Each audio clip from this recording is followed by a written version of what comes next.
Assalamualaikum warahmatullahi wabarakatuh. Alhamdulillahirabbil alamin wa bihi nasta'inu ala umuri dunya waddin. Wassalatu wassalamu ala asyrafil anbiya'i wal mursalin wa ala alihi wa ashabihi ajma'in. Amma ba'du. Sahabat-sahabat semua, jika ada pertanyaan siapakah sahabat Rasulullah yang paling tampan, biasanya orang masih kesulitan untuk memberikan jawaban karena hal ini jarang dibahas ya. Dalam sejarah Islam nih agak jarang dibahas. Jika pertanyaannya siapakah sahabat Rasulullah yang paling kaya, biasanya orang mudah untuk menjawab karena jawabannya adalah sahabat Rasulullah yang bernama Abdurrahman bin Auf ya. Abdurrahman bin Auf dikenal sebagai sahabat Rasulullah yang paling kaya. Kemudian siapakah sahabat misalnya yang merupakan menantu Rasulullah misalnya. Siapakah sahabat yang merupakan menantu Rasulullah? Maka jawabannya mudah juga. Jawabannya adalah Utsman bin Affan dan juga Ali bin Abu Thalib ya. Utsman bin Affan dan juga Ali bin Abu Thalib. Dan hal-hal lainnya gitu.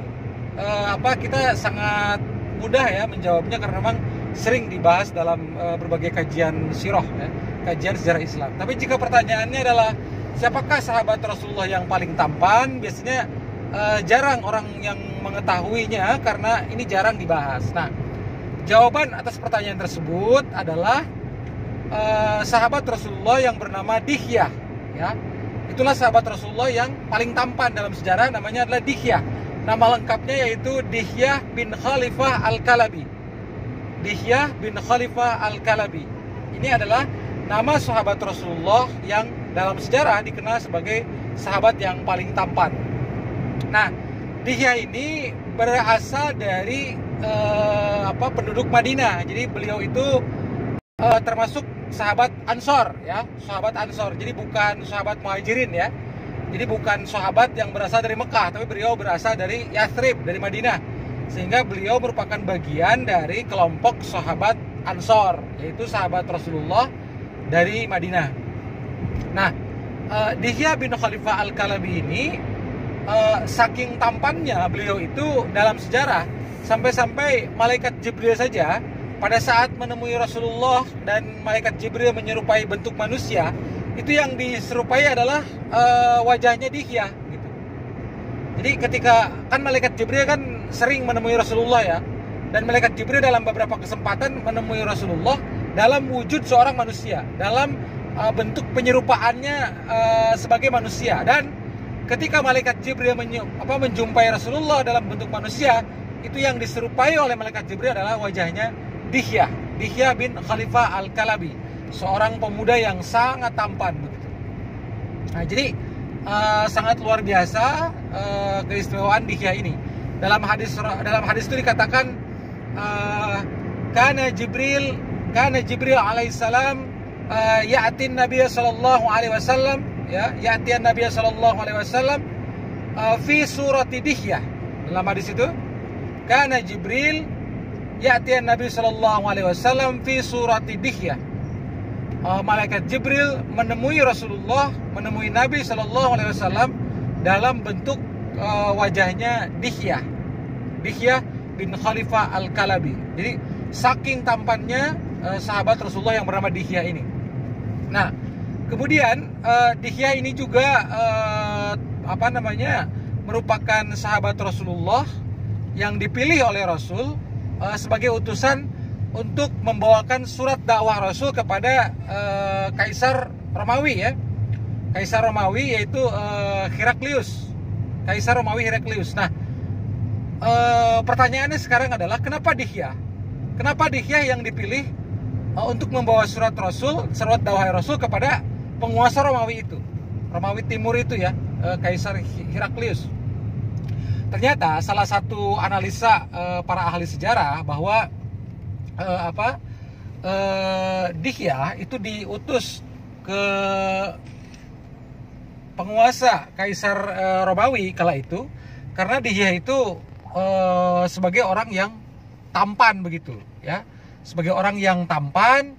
Dan kita sama-sama ketahui bahwa Romawi itu adalah satu kelompok masyarakat yang sangat mengagumi keindahan, sangat menyukai keindahan. Kita lihat ya, sangat menyukai hal-hal yang artistik, misalnya bisa kita lihat dari bangunan-bangunannya ya, bangunan Romawi misalnya, istana-istana Romawi, bangunan-bangunan Romawi itu kan sangat sangat artistik. Mereka itu sangat masyarakat yang sangat menyukai keindahan. Dan sehingga ketika Dihya diutus oleh Rasulullah, salah satunya adalah karena dia itu orang yang tampan begitu, orang yang pas nih dikirim untuk ke kalangan Romawi, membawakan surat dakwah Rasul kepada penguasa Romawi kala itu. Dihya lah yang dipilih karena Dihya adalah sosok yang tampan. Masyarakat Romawi sangat menyenangi keindahan, sangat menyenangi hal-hal seperti itu, sehingga Dihya yang dipilih. Dan ketika Dihya dipilih dan dia membawa surat Rasul kepada Kaisar Heraklius, penguasa Romawi kala itu, dia sempat bercakap-cakap dengan Kaisar Heraklius itu, sempat ngobrol begitu. Dan Kaisar Heraklius itu menyampaikan banyak hal kepada Dihya ya, karena kan dikenal dalam sejarah bahwa Kaisar Heraklius itu ketika mendapatkan surat dari Rasul, memang dia tidak masuk Islam ya, tidak masuk Islam, tapi menyambutnya dengan penuh kesopanan. Jadi sangat disambut baik. Surat dari Rasul itu disambut dengan penuh kesopanan, keramahan. Bahkan Dihya itu diberikan hadiah yang banyak, dan hadiah itu ditujukan kepada Rasul. Jadi Kaisar Heraklius itu ketika menerima surat dari Rasulullah, ajakan dakwah terhadap Islam, memang Kaisar Heraklius tidak masuk Islam, tapi Kaisar Heraklius itu menerimanya menyambutnya dengan keramahan, dengan sikap baik, sikap santun. Bahkan Kaisar Heraklius itu menitipkan begitu banyak hadiah untuk Rasulullah yang dititipkan kepada Dihya ya. Berbeda halnya dengan Raja Persia misalnya ya, Kisra Persia.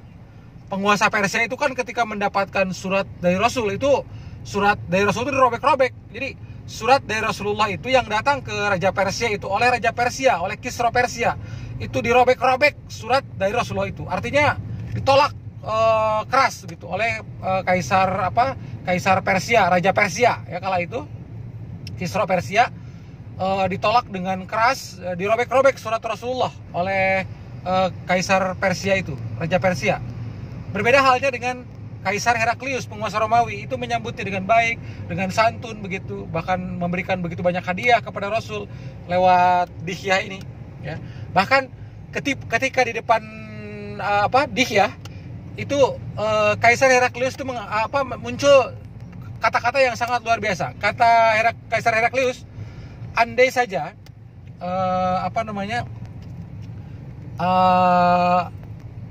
andai saja orang yang mengutusmu ke sini itu ada di depanku, yaitu Rasulullah maksudnya, maka aku akan mencuci kedua kakinya. Jadi akan mencuci kedua kakinya. Artinya sebagai bentuk penghormatan begitu. Sebagai bentuk penghormatan dari seorang Kaisar Heraklius kepada Rasulullah begitu.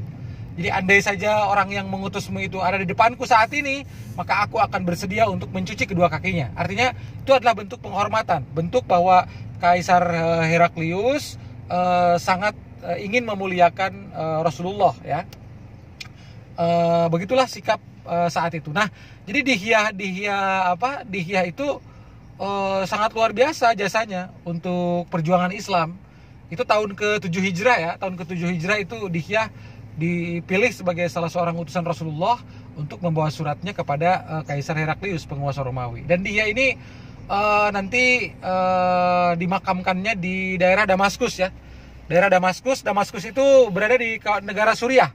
Kalau dulu tuh kan Syria namanya ya, Syria, kawasan Syam itu. Kalau sekarang itu masuknya negara Suriah, kota Damaskus. Jadi makamnya Dihya, kuburannya Dihya saat ini berada di kota Damaskus. Itu satu kota yang berada di negara Suriah. Suriah itu satu negara yang berdekatan dengan Palestina dan Mesir ya.